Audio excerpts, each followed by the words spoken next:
ಜನ ಇಲ್ಲಿ FIR 21 ಆಗುತ್ತೆ, 23ಕ್ಕೆ ಅಟೆಸಿಟಿ ಕೇಸ್ ಆಗುತ್ತೆ ಡಾಕ್ಟರ್ ಬಸವರಾಜ್ ಅವರ ಮೇಲೆ. ಆಮೇಲೆ ಡಾಕ್ಟರ್ ಬಸವರಾಜ್ ಅವರಿಗೆ ಅವ್ರು ಯಾವ ಜನಾಂಗ ಅಂತ ಗೊತ್ತೇ ಇಲ್ಲ. ಯಾಕೆ ಅಂತ ಹೇಳಿದ್ರೆ ಈ ಅಮ್ಮ 9 ತಿಂಗಳ ಕೆಳಗೆ ನಂದು ನಾಯಕ ಜನಾಂಗ ನನ್ನ ಗಂಡ ಪ್ರತಾಪ್ ಅಂತ ಬರ್ಸಿದ್ದಾರೆ 9 ತಿಂಗಳ ಕೆಳಗೆ. ಈಗ ಮೊನ್ನೆ ಅಟೆಸಿಟಿ ಕೇಸ್ ಮಾಡಿದಾಗ ನನ್ನ ಗಂಡ ರಾಜು ನಾನು ಆದಿ ಕನ್ನಡ ಅಂತ ಬರ್ತಿದ್ದಾರೆ. ಇಲ್ಲಿ ವ್ಯಕ್ತಿ ವಿರುದ್ಧ ಹೋರಾಟ ಹೊರತು ಜನಾಂಗ ಯಾಕೆ ಮಧ್ಯದಲ್ಲಿ ಮಾಡ್ಲಿ, ಡಾಕ್ಟರ್ ಅಲಿಗೇಷನ್ ಮಾಡ್ಲಿ, ಬಟ್ ಜನಾಂಗ ಮಾಡಬಾರ್ದು.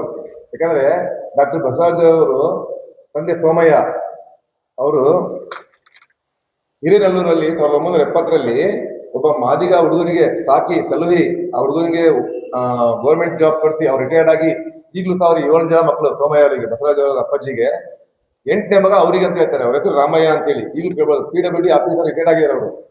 ಇಡೀ ಊರು ಬಹಿಷ್ಕಾರ ಹಾಕಿತ್ತು 1970ರಲ್ಲಿ ಅವರಿಗೆ. ಆದ್ರೂ ಸಹ ಆ ಹುಡುಗನಿಗೆ ಆದಿಕರಣ ಏಕೆ ಹುಡುಗನಿಗೆ ಬಿಟ್ಬಿಡಿಲ್ಲ ಅವರು. ಅವ್ರ ಮಧ್ಯೆ ಬೆಳೆದಂತ ವ್ಯಕ್ತಿ ಇವತ್ತು ಜನಾಂಗ ನಿಂದನೆ ಮಾಡಿದಾರೆ ಅಂತ ಇಲ್ಲಿಂದ ಅಲಿಗೇಷನ್ ಮಾಡ್ತಾ ಇದ್ದಾರೆ. ಇದೆಲ್ಲ ಸುಳ್ಳು. ಆಮೇಲೆ ಕಾಮುಕ ಅಂತ ಬರ್ತಿದ್ದಾರೆ. ಕಾಮುಕ ಅಂದ್ರೆ ಏನು ಅದ್ರ ಅರ್ಥ ಗೊತ್ತಿಲ್ಲ ಅವರಿಗೆ. ಒಬ್ಬ ನಿಷ್ಠಾವಂತ, ಒಬ್ಬ ಗೌರ್ಮೆಂಟ್ ಎಂಪ್ಲಾಯ್, ಒಬ್ಬ ಡಾಕ್ಟ್ರು, ಅವರಿಗೆ ವಿನಾಕಾರಣ ಕಾಮುಕ ಅಂತ ಬರ್ತಾರೆ, ಜಾತಿ ನಿಂದನೆ ಮಾಡಿದಂತ ಆರೋಪ ಮಾಡ್ತಾರೆ. ಇದೆಲ್ಲ ಸತ್ಯಕ್ಕೆ ದೂರ ಆಗಿರೋ ಮಾತು. ಮುಖ್ಯವಾಗಿ ಅವರಿಗೆ ಅರೆಸ್ಟ್ ಮಾಡಿ ಅಂತ ಹೇಳ್ತಿದಾರಲ್ಲ, ಅರೆಸ್ಟ್ ಮಾಡೋಕ್ಕಿಂತ ಮುಂಚೆನೆ ಅವ್ರ ಮೇಲೆ 2 FIR ಆಗಿದ್ದಾವೆ. ಅಟೆಸಿಟಿಗೂ ಕೌಂಟರ್ ಆಗಿದೆ. 21ಕ್ಕೆ ಅಲ್ಲಿ FIR ಆಗುತ್ತೆ. ನನ್ನ ಮೇಲೆ ಅಟೆಸಿಟಿ ಕೇಸ್ ಮಾಡ್ತೀನಿ ಅಂತೇಳಿ ನನಗೆ ಹೊಡೆದು ಪ್ರಿಯಾಂಕಾ ಹಲ್ಲೆ ಮಾಡಿದ್ದಾರೆ ಅಂತೇಳಿ ಡಾಕ್ಟರ್ FIR ಮಾಡ್ತಿದ್ದಾರೆ ಕಮಿಷನ್ ಅಲ್ಲಿ 21ಕ್ಕೆ. 23ಕ್ಕೆ EM ಕಂಪ್ಲೇಂಟ್ ಆಗುತ್ತೆ. ಆ ಕಂಪ್ಲೇಂಟ್ ಹಾಸ್ಪಿಟಲ್ ಬರ್ತಾರೆ. ಏನಂತ, ನಾನು ಪ್ರಿಯಾಂಕಾ ವೈಫ್ ಆಫ್ ಪ್ರತಾಪ್ ಅಂತೇಳಿ. ಇಲ್ಲಿ ಹೇಳ್ತಾರೆ ನಾನು ಪ್ರಿಯಾಂಕಾ ವೈಫ್ ಆಫ್ ರಾಜು ಅಂತೇಳಿ.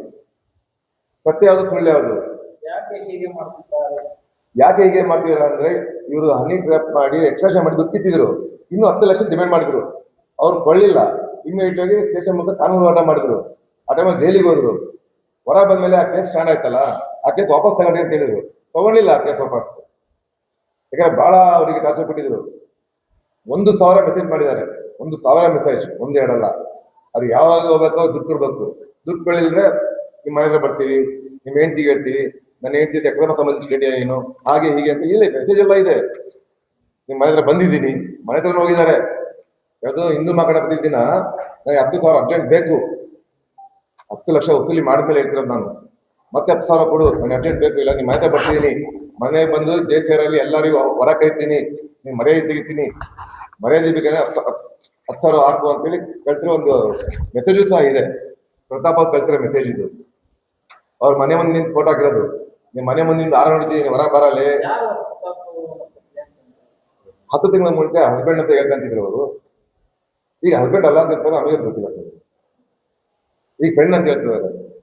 ಅವರೇ ಫೌಂಡೇಶನ್ ಅಲ್ಲಿ ಇಲ್ಲಿ ಹೇಳಿಕೆ ಆರೋಪಿಯ ಸ್ವ ಹೇಳಿಕೆ ಒಳಗೆ ಹೇಳ್ತಾರೆ ಏನಂತ, ನನ್ನ ಹೆಸರು ಪ್ರಿಯಾಂಕಾ ಅಂತೇಳಿ,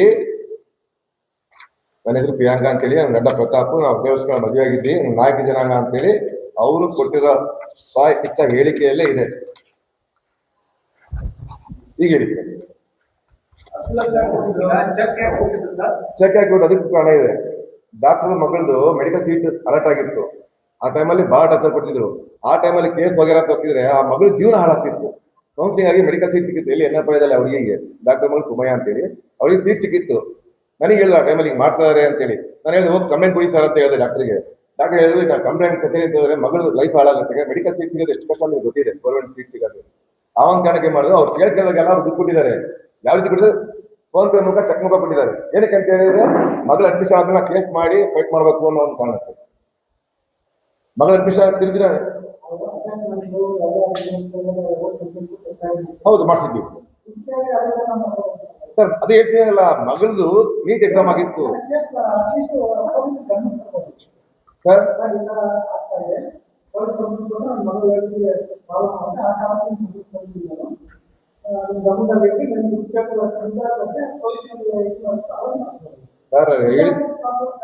ಹೇಳಿದ್ವಿ ಸರ್. ಹೇಳಿದ್ ಏನ್ ಹೇಳಿದ್ರು ಅಂತ ಹೇಳಿದ್ರೆ, ಮಗಳದು ಅದೇ ಕರ್ಕೊಂಡು ಹೋಗ್ತಾ ಇದ್ರು. ಅದೇ ಟೈಮಲ್ಲಿ ಮಗಳ ಟೈಮಲ್ಲೇ ಅವ್ರು ಫೈಟ್ ಮಾಡಿದ್ರು. 40 ಲಕ್ಷ ರೂಪಾಯಿ ಅವ್ರ ಅಕೌಂಟ್ ಅಲ್ಲಿ ಇತ್ತು. ಎಷ್ಟು? 40 ಲಕ್ಷ. ಇದು ಪ್ರಿಯಾಂಕಾ ಅವರು, ಪ್ರತಾಪ್ ಅವರು ಅವ್ರಿಗೆ 2 ವರ್ಷದಿಂದ ಪರಿಚಯ, ಸುಮಾರು 2 ವರ್ಷದಿಂದ. ಊರಲ್ಲೆಲ್ಲ ಹೋಗಿ ಹೇಳಿದ್ವಿ ಸರ್. ತುಂಬಾ 4 ವರ್ಷದಿಂದ ಪರಿಚಯ, ಇವತ್ತು ನಾಳೆ ಅಲ್ಲ. ನಾನು ಮಾಡ್ಬೇಕು, ಅವ್ರ ಮೇಲೆ ಕೇಸ್ ಹಾಕ್ಬೇಕು ಅಂದಿದ್ರೆ ಇಷ್ಟು ದಿನ 1 ವರ್ಷ ಬೇಕಾಗಿರ್ಲಿಲ್ಲ ಸರ್.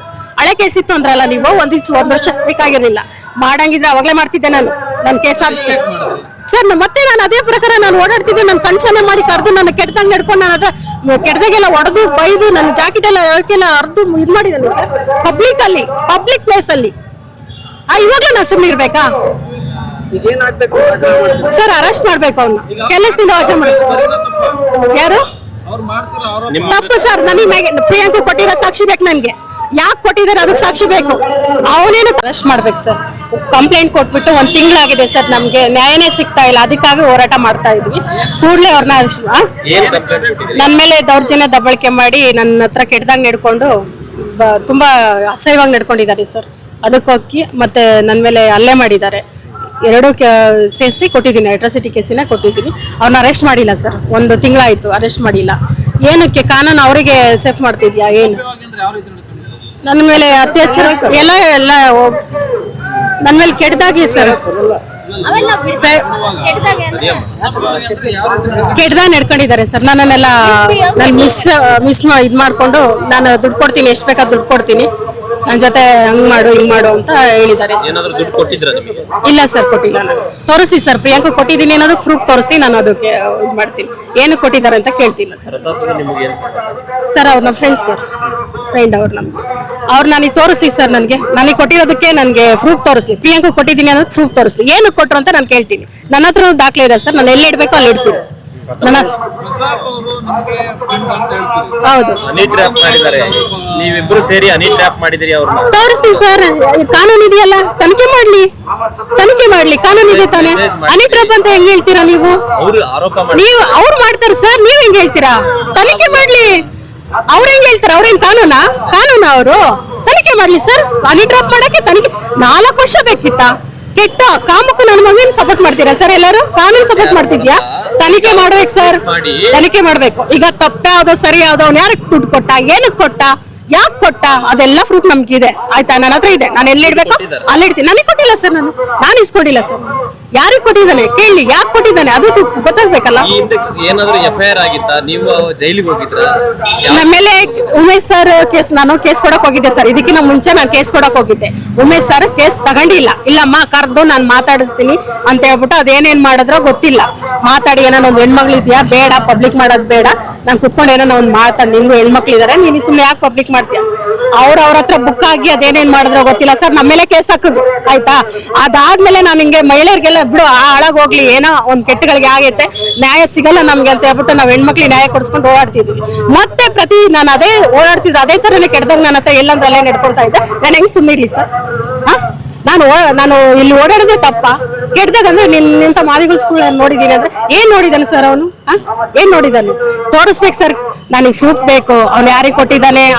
ಪ್ರಿಯಾಂಕ ಕೊಟ್ಟಿರ್ಬೇಕಲ್ಲ, ನನಗ್ ಕೊಟ್ಟಿರೋದ್ ಬೇಕು. ಅವನು ನನಗ್ ಬೇರೆ ಸರ್, ನನಗ್ ಕೊಟ್ಟಿರೋದ್ ಬೇಕು. ನನಗನೇ ಆಗಿರೋದು ಅದು ಯಾರಿಗೆ ಮಾಡಿದ್ದಾರೆ? ಪ್ರಿಯಾಂಕ ಮಾಡ್ಬೇಕಲ್ಲ. ಯಾರಿಗೆ ಮಾಡಿದ್ದಾರೆ? ನಾನು ಇಸ್ಕೊಂಡಿದ್ನ ಹೋಗಿ? ನಾನು ಇಸ್ಕೊಂಡಿದ್ನ? ಪ್ರಿಯಾಂಕ ಇಸ್ಕೊಂಡಿದ್ದಾಳ? ತೋರಿಸ್ಬೇಕು ನನಗೆ. ಪ್ರಿಯಾಂಕ ಇಸ್ಕೊಂಡಿದ್ದಾಳ ಬಂದು? ಅಲ್ಲೇ ಆಗಿರೋದು ನನಗೆ. ನಾನ್ ಕೇಳ್ಬೇಕು, ನಾನ್ ಫೋನ್ ಮಾಡ್ಬೇಕು, ನಾನ್ ದಬ್ಗೆ ಹಾಕ್ಬೇಕು. ನನಗೆ ಅದು ಬೇಕಾಗಿರೋದು. ನಾನು ತೋರಿಸ್ಲಿ, ಪ್ರಿಯಾಂಕ ಇಸ್ಕೊಂಡಿರೋ ಪ್ರೂಫ್ ತೋರಿಸ್ಲಿ. ನಾನು ಹೋಗಿ ಧಮಕಿ ಹಾಕಿದ್ದಾಗ್ಲಿ, ಅವ್ನ್ ಮಾಡಿರೋ ಮೆಸೇಜ್, ಅವ್ರ ಮನೆಯವ್ರು ಮಾಡಿರೋ ಅವನೇ ತಪ್ಪು. ಅವ್ನ್ ಸರಿ ಇಲ್ಲ, ಮಗಳ ಹತ್ರನೇ ಮಲ್ಕೊಂಡೋಗ್ ಬಂದ. ಅದಕ್ಕೆ ನಮ್ಮ ಮಗಳನ್ನ ನಾವು ಬೆಂಗಳೂರಲ್ಲಿ ಇಟ್ಟು ಓದಿಸ್ತಿದೀವಿ ಅಂತ ಹೇಳಿದ್ರಲ್ಲ ಮನೆಗಳವರು, ಅವ್ರು ಹೆಂಡತಿ ಮಗ, ಅದು ಸಮೇತ ನನ್ನ ಹತ್ರ ಕಡಿದೆ. ಎಲ್ಲಿ ತೋರಿಸ್ಬೇಕು ಅಲ್ಲಿ ತೋರಿಸ್ತೀನಿ ನಾನು. ಸರ್, ಅವರು ನನ್ನ ಹತ್ರ ಕೆಟ್ಟ ನಡ್ಕೊಂಡಿರೋದು ಎಲ್ಲ ಪ್ರೂಫ್ ನನ್ನ ಹತ್ರ ಇದೆ. ಅದನ್ನು ನಾನು ಎಲ್ಲಿ ತೋರಿಸ್ಬೇಕು ಅಲ್ಲಿ ನೋಡ್ತೀನಿ, ತೋರಿಸ್ತೀನಿ.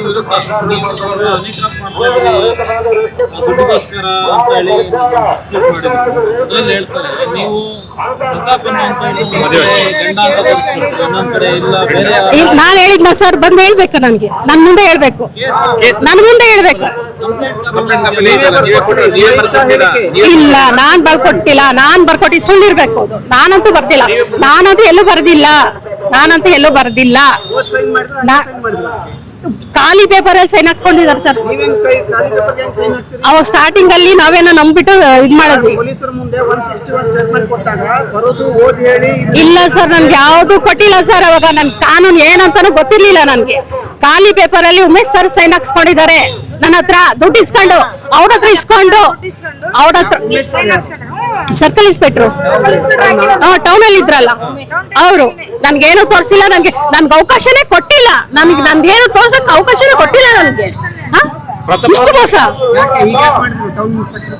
ಇವಾಗ ಗೊತ್ತಿಲ್ಲ ಸರ್, ದುಡಿಸ್ಕೊಂಡಿರ್ತಾರೆ ಅವ್ರ ಹತ್ರ ಬಡವರು. ಈ ಪ್ರಕರಣ ಮತ್ತೆ ಯಾಕೆ ಮುನ್ನೆಲೆಗೆ ಬಂತು ಸರ್ ನಾನು ಹೋಗ್ತಾ ಇದ್ದೆ ಸರ್. ನಮ್ಮ ಪಾಡಿಗೆ ನಾವು ಸಂಘಟನೆಯಲ್ಲಿ ಇದೀವಲ್ಲ, ಅವ್ರು ಹೇಗೆ ಪರಿಚಯ ನಿಮ್ಗೆ? ಅವರು ಗಾಯನದಿಂದ ಪರಿಚಯ ಸರ್.